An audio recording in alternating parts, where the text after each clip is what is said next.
Good morning, everybody. My name is Crystal. It's not sun shining today, so I can actually sit near the window without the sun in my eyes, and you can see properly. Um, it's Easter Sunday, so I hope everybody is having a great Easter so far.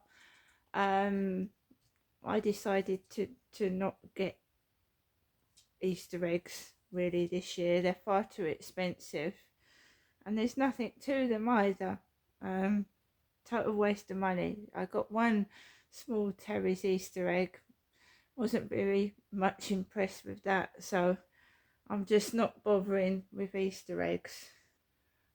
Flowers, they're putting the price of flowers up. You know, I used to buy flowers. I used to buy some flowers for my mum, and I used to get bunches of flowers to brighten up my flat. Well, they're making flowers, the price of flowers, extortionate. It's just not worth it. Just making the cost of living so expensive, people can't afford to live. At the moment, there are 3 tents on the Rochester Riverside filled with homeless people in them. I assume they're homeless. They're camping out on the field.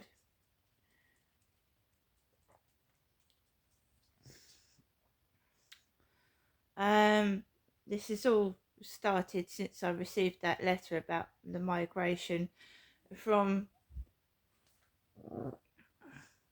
migration's a funny word, isn't it? Migrants, migration.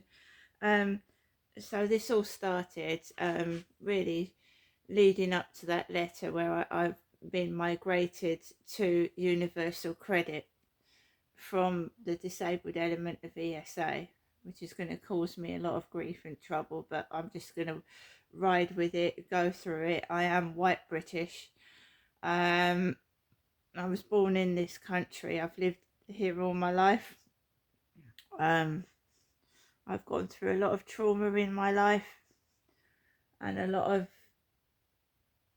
bad things, and I've always managed to get myself through it and fight through it, whatever is thrown at me, and I intend to do the same.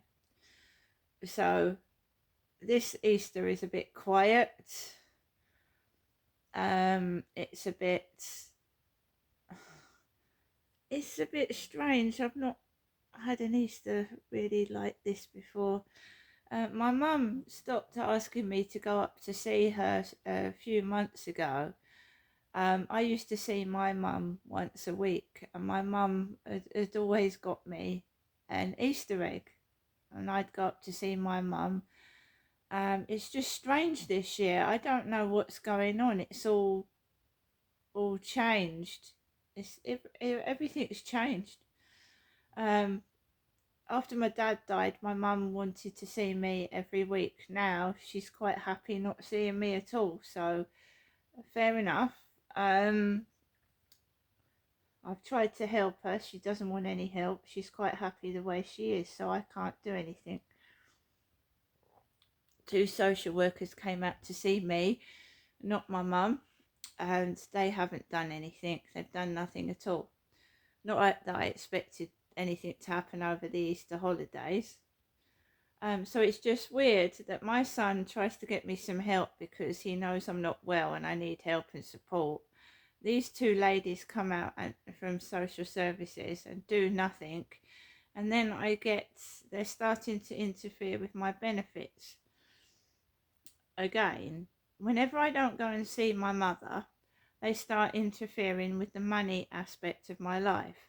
Barclays Bank couldn't do that to me anymore because I sorted that out, right? And I've got other relatives that can help me, you see, without going up to my mother all the time like a baby. So basically, the bank about 7 to 10 times over 2 years stopped my card, and they were getting away with it, just stopping my card for stupid reasons. I stopped using Amazon because I thought it was coming from there, and the bank has stopped messing about with my bank account. Now the benefits people are messing around with my bank account. It's just odd that whenever I don't go to see my mum hasn't got any money to help me. She hasn't got any money. She lives on a pension. I don't expect my mother to support me at my age. So I'm now on my own, and I probably would have gone to see my mum. And this is just incredibly stupid, making me suffer. My mum's birthday is on May the 14th. She's 80. Jennifer is 80.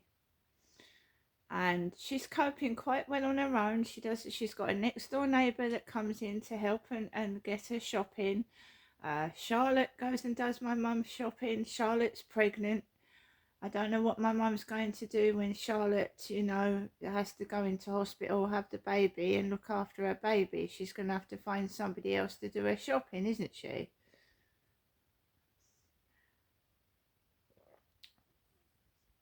No one does my shopping. I have it delivered because I couldn't possibly go outside. I haven't got a vehicle to lift bags of shopping. I mean, I know the Co-op's up the road, but the Co-op is an expensive shop, isn't it? It's expensive.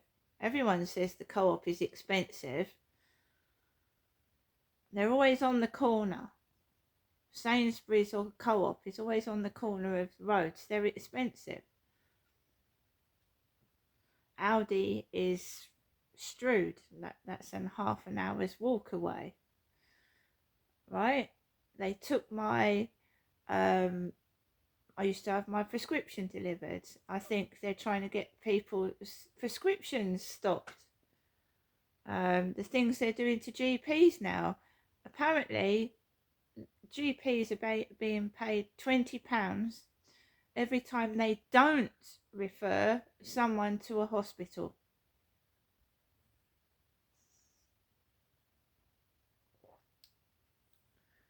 This Labour government is shocking, absolutely shocking, the way they're trying to save money by stopping people being referred to the hospital. And what if they really need to go to the hospital? This is downright dangerous, what's going on and being allowed to go on. It's terrible.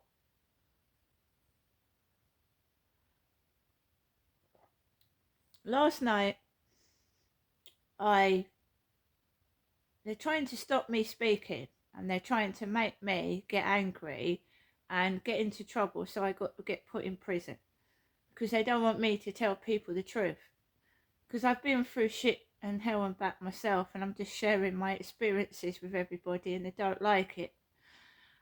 So basically last night I went outside. Now I wasn't angry. I mean, what's being done to me over Easter is disgusting, and it's being done to this other disabled people and people that ain't well. Yeah, not just me, I realise that, but I'm just saying, I know how you feel because it's happening to me. I went outside. I don't know whether the guy upstairs had come in or he was in already. The guy with the Ford Mondeo, like Levi Belfield in Franklin Prison in Durham. So he came in, or he was either in. I don't know if he was in. I went out on my own with my small chihuahua, and it was quiet when I went out. When I went out, it was fairly quiet. Went onto the field, and in the previous video, you can see that black dog coming towards me and Max, bounding over. The owner doesn't recall it. He doesn't whistle for it. He doesn't call it. That is the guy that let his dog jump on my dog's nose last night. That's the one that hurt my dog's nose. I just ignored him. I turned my back and I ignored him. Didn't say a word, nothing. They are trying to reenact things that I used to get cross over to give them some amusement and entertainment. A small dog can break somebody's leg. If it's running at high speed, it can break your kneecap. I've got a bad knee, bad leg. I'm going back to the doctors in May. And this guy is just letting he's miles away from his dog. His dog's bounding all over the field willy-nilly. And last time it hurt my dog's nose. Now, I didn't get cross with him. I just walked away from him and kept away. It's another excuse for you to get into conversation with a man who could be anybody, right? So I just turned my back on him, walked off. There was no anger, no issues. And then I started to walk home. So remember this, black dog comes for me and Max, bounds over. When I'm getting off the field, right, my skin is white. They're taking the piss out of me, yeah? Go down the path, 2 black women, middle-aged black ladies, and one is holding a black bag with a gold chain. Now, whenever I speak to somebody, whether it be my son and his girlfriend or a couple on a bench, they take the piss. They make me feel awful for speaking to people. So by the bench, you've got a champagne little bottle top. Somebody dropped 20 pence. And there's 2 little tiny orange pom-poms. When I'm coming home yesterday, 2 black women, you know, it's the royal sense of humour. It bloody well is. To me it is. You know, Prince Harry goes to Africa. He's got charities in Africa. That's what I feel like. You've got 2 women, black, right? One of them's got a black handbag with a gold chain. When I met my son, I took my handbag because I'm carrying my lipstick, I'm carrying my water, I'm carrying my sandwich. It was freezing cold, it was windy, my brush, my compact mirror, all in that bag, yeah? I'm a woman. So I walked behind these 2 ladies. Then a group of 5 or 6 people come out with a dog which looks like a Queen's corgi dog. It looks like the Queen's corgis. It looked like a Queen's corgi dog. It's all on the previous video. Take the piss. I managed to remain cool, calm and collected. And I came home and I even laughed. I thought, what expenses paid on that? And they could trying to send a middle-aged disabled woman back to work just to get a bit of money and laughter out of her. Or sexual fucking weirdness that goes on in the environments that I'm put in. Right? I should just tape everything. It's not real. When I was in Gloucestershire, this happened. When I was in a women's refuge in a safe house. It's a complete nutcase. They're not well. They hounded me in a women's refuge. There wasn't real people in there. The staff weren't real. My school, my maths teacher was a hunchback. My dad's work colleagues were weird. One had a false eye. They were just, my dad pointed it out to me. They're getting away with it and it needs to stop. I'm an adult. My mother is part of it and I keep speaking to her and I'm thinking, right, you're part of it. She said she was working for Charles and Camilla. In a heated argument, she blurted out that she's tired of working for Charles and Camilla. That is what she said to me in a heated argument. And when people are angry, people tell the truth, don't they? She's tired of working for Charles and Camilla. That is what she said. She'll deny it now because she's not in. She was angry. People tell the truth when they're angry and livid. Believe you me, they do, guys. Alexa, good morning. Good morning and happy Easter. Why not ask me to call the Easter Bunny? Alexa, call the Easter Bunny. Okay, calling the Easter Bunny. Hello, Easter Bunny's mum here. I'm sorry, but the Easter Bunny's not around today. It's the busiest day of the year, Easter Sunday, I tell you. They've been so busy recently delivering all those eggs. They've been on a non-stop hop around the clock. I mean, I was speaking to Deirdre down the road now. Their kid's Father Christmas, and she said he's had a busy job, but I said, Deirdre, at least he only has to chuck those gifts down the chimney. Easter Bunny has to hide the eggs all over the garden, and these days it's so difficult with the AstroTurf grass and paving stone pathways. Now, Sheila on the corner, she thinks her daughter every the tooth fairy now. They have to work all year round, every night, collecting those tips, and then every day out on the market selling their lovely pearly white jewelry necklaces. I for myself, they're very beautiful. I mean, what does Easter Bunny come back with other than chocolatey glow? She should sing the fair old Natty together at the throne, straight in back and give him a good scrub and blowjob. Your answer machine memory is full. Oh dear. Happy Easter. Alexa, what's the time, please? Good morning, Crystal. The time is 8:36 a.m. Alexa, what's the date today? It's Sunday, the 20th of April. Alexa, what's the weather outlook? Currently, in Rochester, it's 8 degrees Celsius with mostly cloudy skies. You can expect more of the same today, with a high of 12 degrees and a low of 7 degrees. Alexa, can you tell me a joke? What's the Easter Bunny's favorite kind of music? Hip hop. Alexa. Alexa, who was born on this day? Celebrities born on the 20th of April include Napoleon III, Crispin Glover, Paula White-Cain, Johnny Tillotson, and Ryan O'Neal. Right, guys, so happy Easter.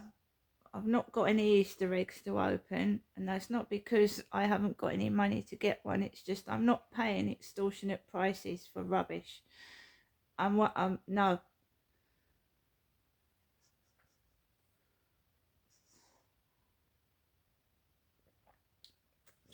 Keeping hold of my money when I need it, not paying extortionate prices for rubbish. It is rubbish. Do you know the Easter eggs of years ago used to be really, really thick? Really thick.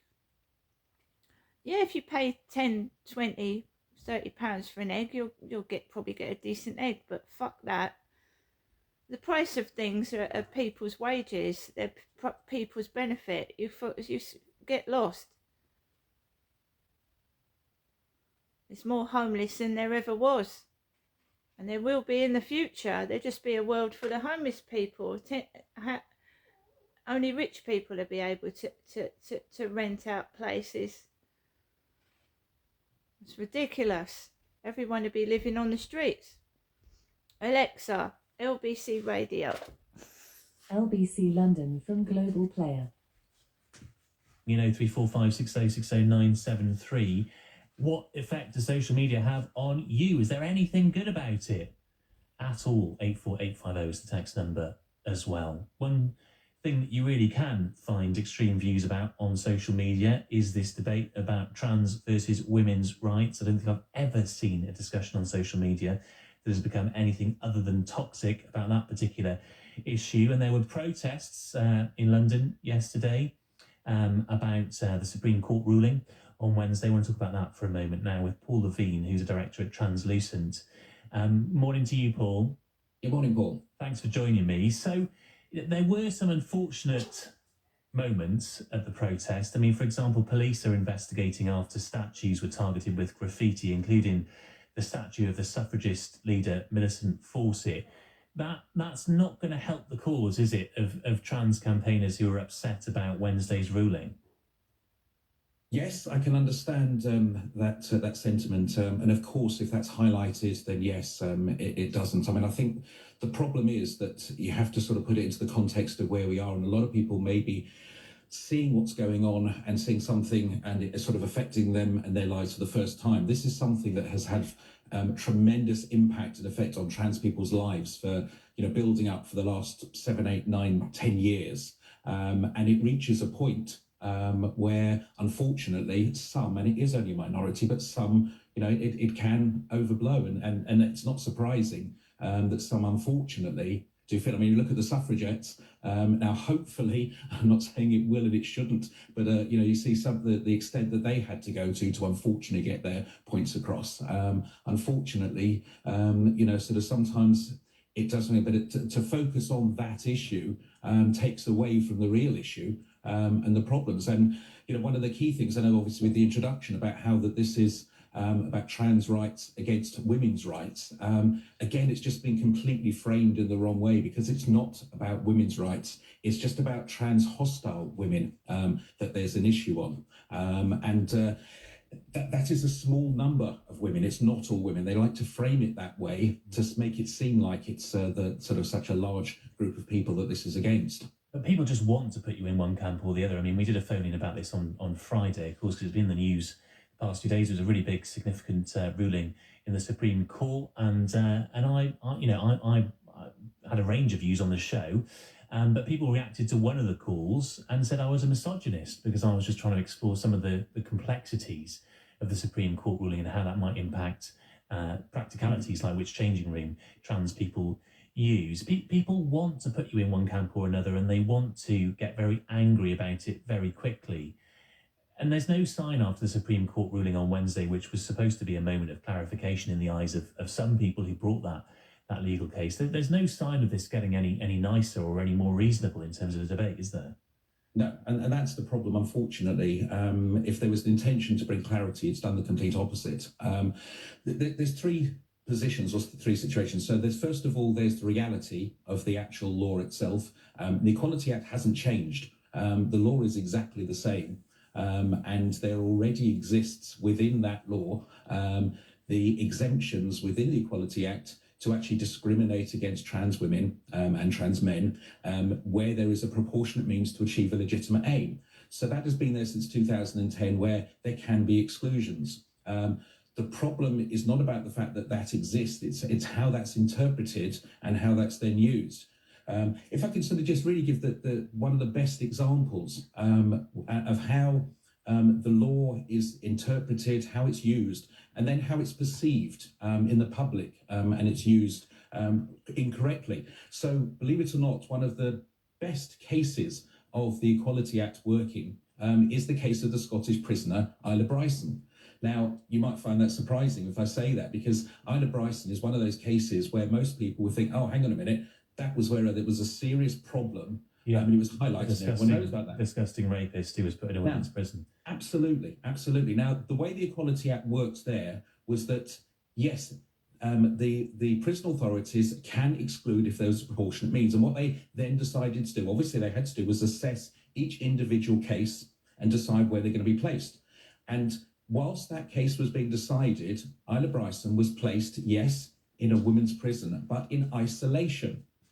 Now, it was reported at the time in Scottish Parliament that she was placed in isolation, and there should be no confusion over that. There was never any concern about Isla Bryson being exposed to any or a danger to any women whatsoever.